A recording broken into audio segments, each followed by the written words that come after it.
up and down, but yeah, I could hear you fine. It's all good. Are you sure? Or you want me to turn the camera? I can turn it if you want to. No, that's fine. That's fine. Yeah, yeah, that's all good. Sorry about all that schedule thing. It's been crazy days, but yeah, that's reality. That's reality, exactly that. So I just want to first of all welcome you to the show, Sabina Mazo, UFC flyweight and alumni of King's MMA. How are you doing today? I'm doing great. I'm doing great. But just letting you know, it's just Sabina, so I'm fighting here out of Redondo Beach, Nino Chambly. Oh, are you not at King's MMA now? No. No, sir. Ah, there we go. When did you leave King's? That was last year. Oh, Yeah. It's been right, a okay, while. But right, okay. yeah, Awesome. Good times. Good times, but firmly in the past. We're in the present. We're at Redondo Beach. Awesome. we So, are, yes. how are you doing? UFC 266. I just need to ask you, did you watch the card?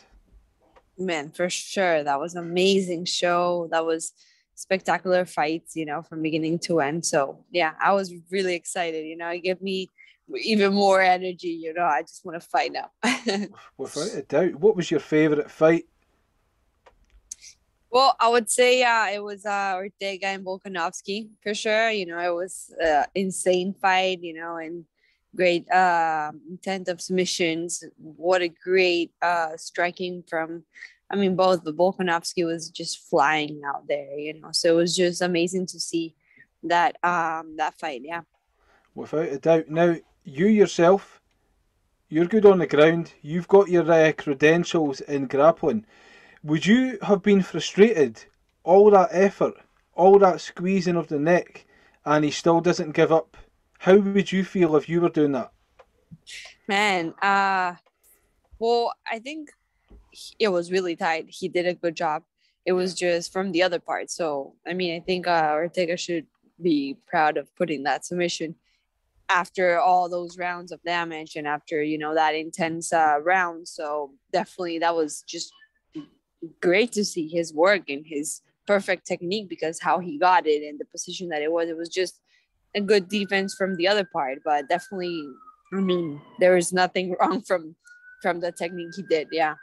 Yep. One of the best rounds, one of the best fights that we're going to see for some time now. So that's awesome. Thank you for sharing that with me. So, have you been training up in California at Ruvka? Is that right? I've been there a couple of times. I mean, not many times, but yes. There's good girls over there to spar Mm-hmm. with. So yeah, it's always good to exchange knowledge and to test yourself and add that up to your training. But yeah, so I've been visiting there. I've been in San Diego as well. There's Mm-hmm. a lot of girls out there. So yeah, in the search of the best training and then the need to supply the need that I have in this camp. So yeah. And going up to Ruvka as well. So we know that many fighters, some of them stay with the same gym. Some, like yourself, like to go everywhere. Do you feel that to be the ultimate fighter? Do you think it's best to get different tools from different gyms? Do you think that is essential? Well, I do think you have to have your team. Your team, I don't consider myself as a fighter that jumps around gyms, because I don't know. I would not feel comfortable doing that. I have my team, but I'm in search of sparring, with other girls, especially girls, because guys I have a lot. Mm-hmm. But for just in the search of that sparring, so I'm of course open to travel and to go to different places. But I'm a true believer that you have to surround with people you trust, and I trust my team. So Yeah. yeah, so definitely is just that is if I need to get a boxing girl, I'll go look for that boxing girl and supply that. If I need a wrestler, if I need this or if I need that for sparring, I'm up to open the doors also in my gym. There's a lot of girls that come here and they learn and they train with me because is that I feel like we're in the time that we're all trying to evolve and we need to help each other, especially women. We're growing and it's growing pretty fast, but we need to help each other and make this grow for the next generation and for ourselves as well. Yeah, without a doubt. So you've been training up at Ruvka. You will have come across Mackenzie Dern. How is it sparring with Mackenzie Dern, and how is she looking going into her next fight? So I did not spar with her. I was in the same place. Of course, we spar the same girls, but did not had the chance to spar like around with her. But she looks good.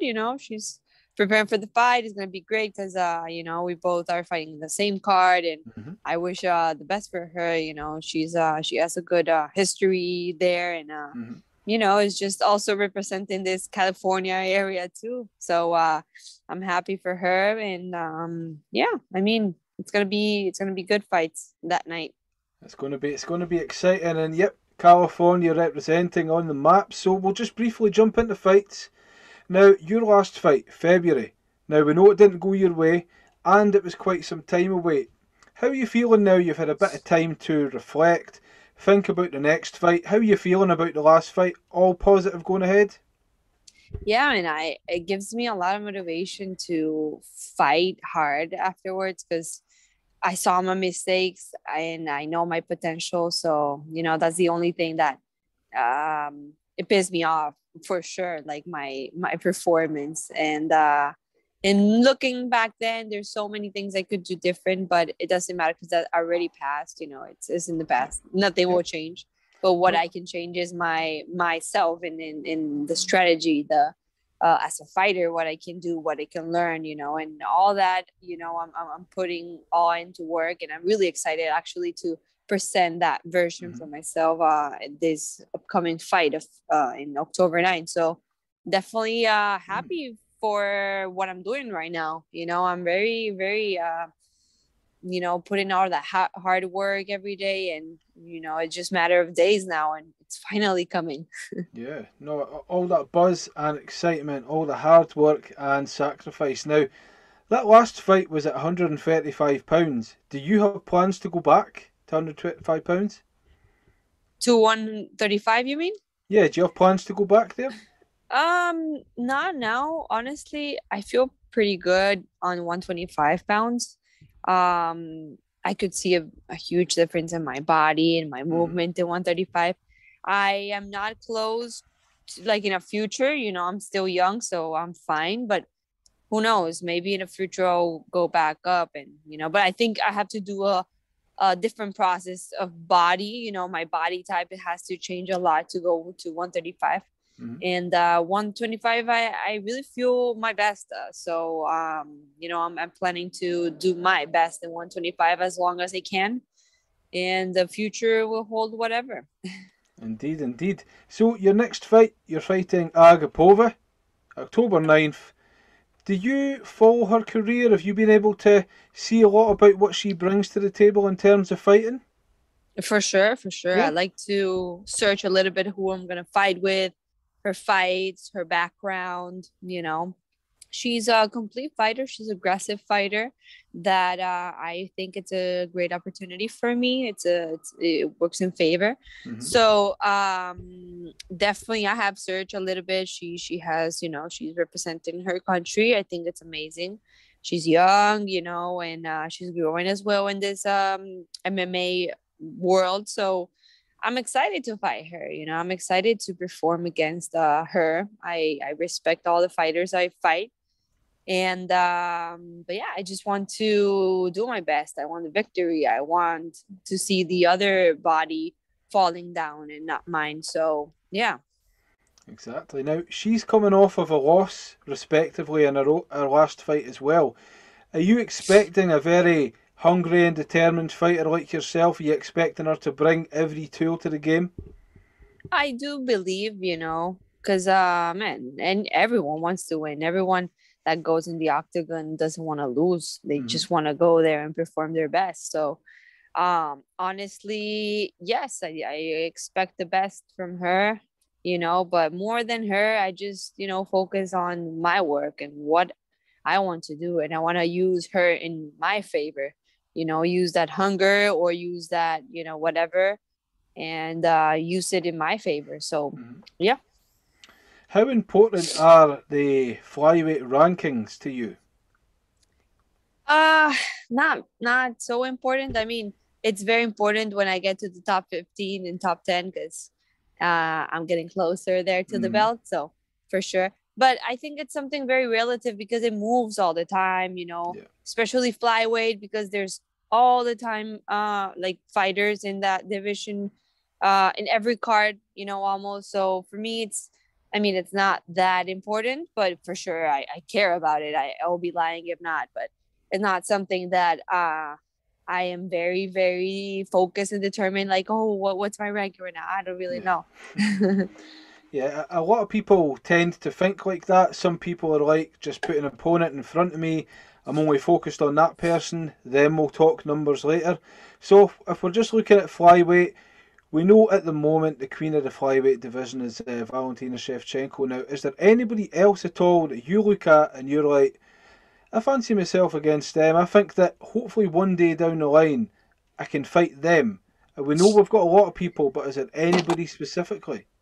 Oh, sorry. So I think everyone in the top 15, everyone in the division actually. We're growing. I'm getting there. My plan is to get there soon, and I just want to fight the best in the world. So I want to fight different styles. I want to put myself in the challenge of fighting different styles. Yeah. So it just excites me that there's so many out there, so many girls fighting. So yeah, definitely everyone. So you've been a champion before you got into the UFC. So we know that you've fought at a championship level, and not many girls in the UFC have been able to win belts respectively outside the UFC. So you're more than capable to get there as well. So we could see that happening at some point as long as you keep your head down, get your work done, and keep doing what you do best. Now, did you watch the Shevchenko Murphy fight? For sure, for sure. I admire work from both of the fighters, Hmm. both of them. And like I said, I feel capable too. It's just a matter of time. I think I have the age in my favor, Yeah. and I have all the tools. I have the platform to perform. I have the training. I have the mentality. I have the age, and I have the physicality, like they say. So honestly, it's just a matter of time and put in the hard work. I have many goals in fighting, but Yeah. and like you said, we were talking about the rankings. It matters, but like I'm just focused in the next body, the next person, and that automatically is gonna put me up there. So yeah. What do you think your biggest? You're much in terms of height. You're a lot taller than a lot of your opponents. Now, would you say that that's a pretty big advantage you've got over a lot of the kind of shorter girls who are in that division? Would you say that you go into a fight with that in mind? Yes. I think just taller is, yeah, but like the reach, mainly the reach. I'm learning every time. I'm learning more how to use that reach and that advantage that I have. So yeah, I can work in my favor, but I have to know how to use that tool. So Yeah. I'm perfecting that, and I think it's a huge thing that is gonna work for me and in every single fight. Because like I said, yes, I'm pretty tall for the division. So yeah, I think I can do a lot of great stuff with it. Yeah, without a doubt. So, as we said, we know that a win over Agapova certainly going to bring more attention to you due to rankings, if you will. We know that it's not going to push you right down into that top 10 just yet. Would you be happy to take a couple of more fights before entering the top 10, or do you want to get there as quick as possible? And whilst you're still young and hungry as a young fighter will be, do you want to get there as soon as possible, or are you happy to take your time and just slowly chip away at each opponent? Um, I think both of them are gonna combine. Honestly, I'm not in a rush, but every fight is gonna put me up there. So yeah. I mean, I just want to fight the best in the world. So it doesn't matter if they're 15 or not. I think every step I'm taking is gonna take me up there. But yeah, I think it will happen naturally. Do you see holes in Valentina Shevchenko's game? Holes. Um, I don't like to say it holes, I just feel there's always anti-game. There's always something you can do against the game of a person, but I don't see it as a whole. There's always, okay, how can I play to win this type of fighter, but yeah, I think she's very complete. Absolutely everything, in striking and the wrestling and the jiu-jitsu.